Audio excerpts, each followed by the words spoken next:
My name is Don Nielson. I worked at Stanford Research Institute most of my life, all of my life.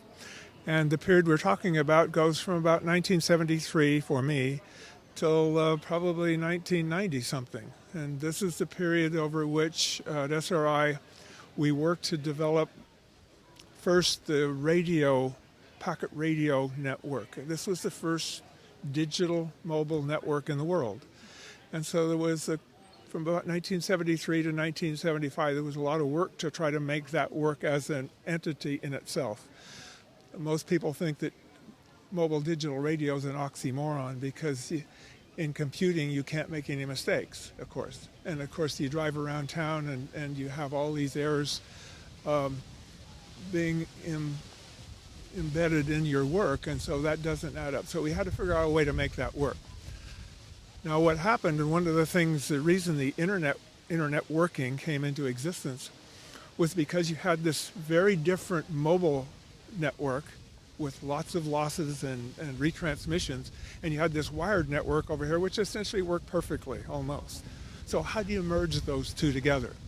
That was essentially, in a nutshell, the essence of why internet working was created by Vint and Bob. They had the responsibility for both of these networks. And so it really grew up in a military context. The military is mobile. Therefore, they have to have mobile computer access if computers are going to be a big part of their world. So anyway, that was essentially the birth of TCP. Now, our job was to try to make it first the radio network work in and of itself, and then how to bridge that network into the ARPANET at the time. So in 1976, we had finally got TCP working on our little teeny hosts actually they were terminal handlers in the packet radio network, and we were prepared to try to see if we couldn't bridge the two networks.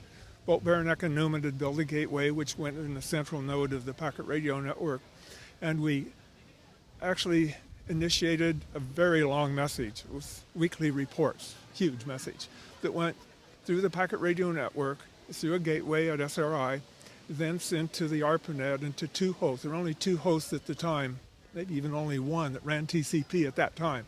This is in August of 1976.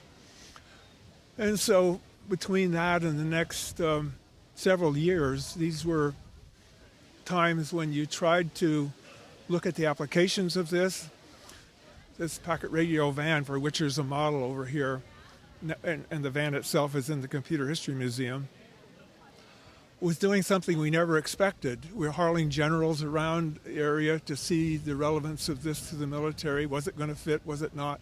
But we were tooling all around the Bay Area here in what was called the packet radio network, and therefore going between that and in infinite number of ways that seemed like into the ARPANET, and eventually a satellite net was added in 1977.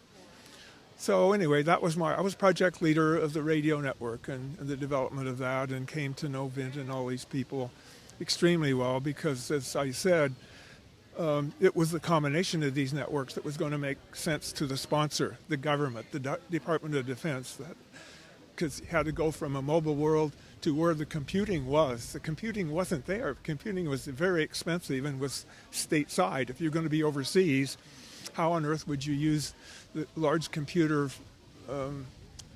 systems that held logistics and all these other things important to the military? When did the definition of host versus node come into it? Because at one point you had a host computing and then a node computing, and it's sort of... Actually, a node is a very general name. A node can be a switch without any computational power other than the routing, which it does. So node's a general notion.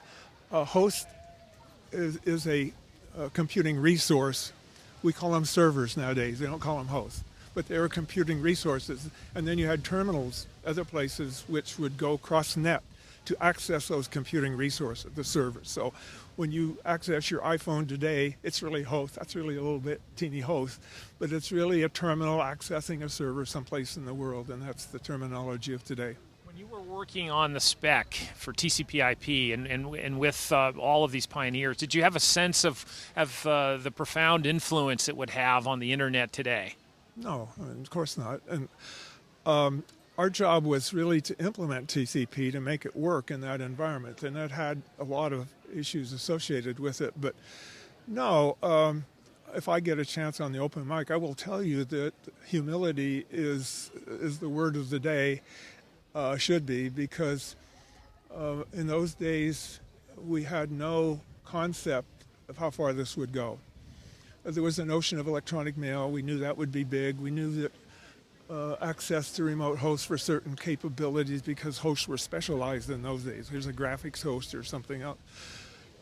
So that cross-network was there, but the whole notion of what the internet has become was not on anybody's radar. I don't care who it is. So looking back, how do you tell a child today the significance of that protocol to enable communications and internetworking and all that? Tell me that. Pretty much like if you wanted to go between here and Monterey, but you didn't have a highway, how would you get there? Essentially, the TCP and the transmission protocols provide the highways for the stuff to go on. And if you don't have that, you're on your own. Simple as anything. That's wonderful. So finally, the significance of all this. Where are we going with this? What's next? And do you see any particular prediction in the future? As I said over a conference over at Stanford many years ago, this is primordial soup. We're still in the beginning. I don't think we can anticipate. If anybody says they can, they're probably lying. No one in those days would have determined how or predicted how much social network would impact.